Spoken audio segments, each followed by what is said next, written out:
श्रीमद् भगवत गीता कर्म योग। अर्जुन बोले, जनार्दन, यदि आपको कर्मों की अपेक्षा ज्ञान श्रेष्ठ मान्य है, तो फिर केशव मुझे भयंकर कर्म में क्यों लगाते हैं? आप मिले हुए से वचनों से मानो मेरी बुद्धि को मोहित कर रहे हैं। इसलिए उस एक बात को निश्चित करके कहिए जिससे मैं कल्याण को प्राप्त हो जाऊं। श्री भगवान बोले, निष्पाप, इस लोक में दो प्रकार की निष्ठा मेरे द्वारा पहले कही गई है। उनमें से सांख्य योगियों की निष्ठा तो ज्ञान योग से होती है और योगियों की निष्ठा कर्म योग से होती है। मनुष्य न तो कर्मों का आरंभ किए बिना निष्कर्मता को योग निष्ठा को प्राप्त होता है और न केवल कर्मों का स्वरूप से त्याग करने से सिद्धि को सांख्य निष्ठा को ही प्राप्त होता है। निसंदेह कोई भी मनुष्य किसी भी काल में क्षण मात्र भी बिना कर्म किए नहीं रहता, क्योंकि सारा मनुष्य समुदाय प्रकृति जनित गुणों द्वारा परवश हुआ कर्म करने के लिए बाध्य किया जाता है। जो मूढ़ बुद्धि मनुष्य समस्त इंद्रियों को हठ पूर्वक ऊपर से रोककर मन से उन इंद्रियों के विषयों का चिंतन करता रहता है, वह मिथ्याचारी कहा जाता है। किंतु अर्जुन, जो पुरुष मन से इंद्रियों को वश में करके अनासक्त हुआ दसों इंद्रियों द्वारा कर्म योग का आचरण करता है, वही श्रेष्ठ है। तू शास्त्र विहित कर्तव्य कर्म कर, क्योंकि कर्म न करने की अपेक्षा कर्म करना श्रेष्ठ है, तथा कर्म न करने से तेरा शरीर निर्वाह भी नहीं सिद्ध होगा। यज्ञ के निमित्त किए जाने वाले कर्मों से अतिरिक्त दूसरे कर्मों में लगा हुआ ही यह मनुष्य समुदाय कर्मों से बंधता है। इसलिए अर्जुन, तू आसक्ति से रहित होकर उस यज्ञ के निमित्त ही भली भांति कर्तव्य कर्म कर। प्रजापति ब्रह्मा ने कल्प के आदि में यज्ञ सहित प्रजाओं को रचकर उनसे कहा कि तुम लोग इस यज्ञ के द्वारा वृद्धि को प्राप्त हो और यह यज्ञ तुम लोगों को इच्छित भोग प्रदान करने वाला हो। तुम लोग इस यज्ञ के द्वारा देवताओं को उन्नत करो और वे देवता तुम लोगों को उन्नत करें। इस प्रकार निस्वार्थ भाव से एक दूसरे को उन्नत करते हुए तुम लोग परम कल्याण को प्राप्त हो जाओगे। यज्ञ के द्वारा बढ़ाए हुए देवता तुम लोगों को बिना मांगे ही इच्छित भोग निश्चय ही देते रहेंगे।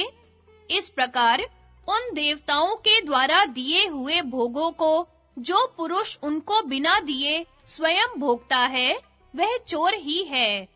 यज्ञ से बचे हुए अन्न को खाने वाले श्रेष्ठ पुरुष सब पापों से मुक्त हो जाते हैं, और जो पापी लोग अपना शरीर पोषण करने के लिए ही अन्न पकाते हैं, वे तो पाप को ही खाते हैं। संपूर्ण प्राणी अन्न से उत्पन्न होते हैं। अन्न की उत्पत्ति वृष्टि से होती है, वृष्टि यज्ञ से होती है, और यज्ञ विहित कर्मों से उत्पन्न होने वाला है। कर्म समुदाय को तू वेद से उत्पन्न कर और वेद को अविनाशी परमात्मा से उत्पन्न हुआ जान। इससे सिद्ध होता है कि सर्वव्यापी परम अक्षर परमात्मा सदा ही यज्ञ में प्रतिष्ठित है। पार्थ, जो पुरुष इस लोक में इस प्रकार परंपरा से प्रचलित सृष्टि चक्र के अनुकूल नहीं बरतता, अपने कर्तव्य का पालन नहीं करता, वह इंद्रियों के द्वारा भोगों में रमण करने वाला पापायु पुरुष व्यर्थ ही जीता है। परंतु जो मनुष्य आत्मा में ही रमण करने वाला और आत्मा में ही तृप्त तथा आत्मा में ही संतुष्ट हो, उसके लिए कोई कर्तव्य नहीं है। उस महापुरुष का इस विश्व में न तो कर्म करने से कोई प्रयोजन रहता है और न कर्मों के न करने से ही कोई प्रयोजन रहता है, तथा संपूर्ण प्राणियों में भी इसका किंचन मात्र भी स्वार्थ का संबंध नहीं रहता। इसलिए तू आसक्ति से रहित होकर सदा कर्तव्य कर्म को भली भांति करता रह, क्योंकि आसक्ति से रहित होकर कर्म करता हुआ मनुष्य परमात्मा को प्राप्त हो जाता है। जनक आदि ज्ञानी जन भी आसक्ति रहित कर्म द्वारा ही परम सिद्धि को प्राप्त हुए थे। इसलिए तथा लोक संग्रह को देखते हुए भी तो कर्म करने को ही योग्य है। श्रेष्ठ पुरुष जो आचरण करता है, अन्य पुरुष भी वैसा ही आचरण करते हैं। वह जो कुछ प्रमाण कर देता है, समस्त मनुष्य समुदाय उसी के अनुसार बरतने लग जाता है। अर्जुन, मुझे इन तीनों लोकों में न तो कुछ कर्तव्य है और न कोई भी प्राप्त करने योग्य वस्तु अप्राप्त है, तो भी मैं कर्म में ही बरतता हूँ, क्योंकि पार्थ, यदि कदाचित मैं सावधान होकर कर्मों में न बरतूं तो बड़ी हानि हो जाए, क्योंकि मनुष्य मात्र सब प्रकार से मेरे ही मार्ग का अनुसरण करते हैं। इसलिए यदि मैं कर्म न करूं तो ये सब मनुष्य नष्ट भ्रष्ट हो जाएं और मैं संकर्ता का करने वाला हूँ तथा इस समस्त प्रजा को नष्ट करने वाला बनूं। भारत, कर्म में आसक्त हुए ज्ञानी जन जिस प्रकार कर्म करते हैं, आसक्ति रहित विद्वान भी लोक संग्रह करना चाहता हुआ उसी प्रकार कर्म करे। परमात्मा के स्वरूप में अटल स्थित हुए ज्ञानी पुरुष को चाहिए कि वह शास्त्र विहित कर्मों में आसक्ति वाले अज्ञानियों की बुद्धि में भ्रम, कर्मों में अश्रद्धा उत्पन्न न करे, किंतु स्वयं शास्त्र विहित समस्त कर्म भली भांति करता हुआ उनसे भी वैसे ही करवावे। वास्तव में संपूर्ण कर्म सब प्रकार से प्रकृति के गुणों द्वारा किए जाते हैं, तो भी जिसका अंतःकरण अहंकार से मोहित हो रहा है, ऐसा अज्ञानी मैं करता हूँ ऐसा मानता है। परंतु महाबाहो, गुण विभाग और कर्म विभाग के तत्व को भली भांति जानने वाला ज्ञान योगी संपूर्ण गुण ही गुणों में बरत रहे हैं। ऐसा समझकर वह उनमें आसक्त नहीं होता। प्रकृति के गुणों से अत्यंत मोहित हुए मनुष्य गुणों में और कर्मों में आसक्त रहते हैं। उन पूर्णतया न समझने वाले मंद बुद्धि अज्ञानियों को पूर्णतया जानने वाला ज्ञान योगी विचलित न करे। मुझ अंतर्यामी परमात्मा में लगे हुए चित्त द्वारा संपूर्ण कर्मों को मुझ में अर्पण करके आशा रहित, ममता रहित और संताप रहित होकर युद्ध करे। जो कोई मनुष्य दोष दृष्टि से रहित और श्रद्धा युक्त होकर मेरे इस मत का सदा अनुसरण करते हैं, वे भी संपूर्ण कर्मों से छूट जाते हैं।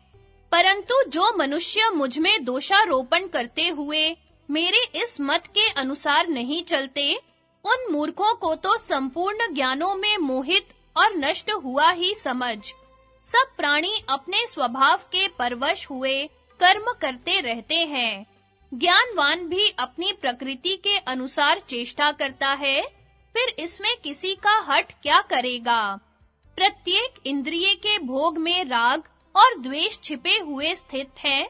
मनुष्य को उन दोनों के वश में नहीं होना चाहिए, क्योंकि वे दोनों ही इसके कल्याण मार्ग में विघ्न करने वाले महान शत्रु हैं। अच्छी प्रकार आचरण में लाए हुए दूसरे के धर्म से गुण रहित भी अपना धर्म अति उत्तम है। अपने धर्म में तो मरना भी कल्याणकारक है और दूसरे का धर्म भय को देने वाला है। अर्जुन बोले, कृष्ण, यह मनुष्य स्वयं न चाहता हुआ भी बलात् लगाए हुए की भांति किससे प्रेरित होकर पाप का आचरण करता है। श्री भगवान बोले, रजोगुण से उत्पन्न हुआ यह काम ही क्रोध है। यह बहुत खाने वाला और बड़ा पापी है। इसको ही तो इस विषय में वैरी जान। जिस प्रकार धुएं से अग्नि और मैल से दर्पण ढका जाता है, तथा जिस प्रकार जेर से गर्भ ढका रहता है, वैसे ही उस काम के द्वारा यह ज्ञान ढका रहता है। और अर्जुन, इस अग्नि के समान कभी ना पूर्ण होने वाले काम रूप ज्ञानियों के नित्य वैरी के द्वारा मनुष्य का ज्ञान ढका हुआ है।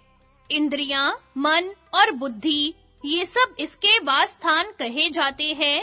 यह काम इन मन, बुद्धि और इंद्रियों के द्वारा ही ज्ञान को आच्छादित करके जीवात्मा को मोहित करता है। इसलिए अर्जुन, तू पहले इंद्रियों को वश में करके इस ज्ञान और विज्ञान का नाश करने वाले महान पापी काम को अवश्य ही बलपूर्वक मार डाल। इंद्रियों को स्थूल शरीर से पर, श्रेष्ठ, बलवान और सूक्ष्म कहते हैं। इन इंद्रियों से पर मन है, मन से भी पर बुद्धि है, और जो बुद्धि से भी अत्यंत पर है वह आत्मा है। इस प्रकार बुद्धि से पर, सूक्ष्म, बलवान और अत्यंत श्रेष्ठ आत्मा को जानकर और बुद्धि के द्वारा मन को वश में करके महाबाहो, तो इस काम रूप दुर्जय शत्रु को मार डाल।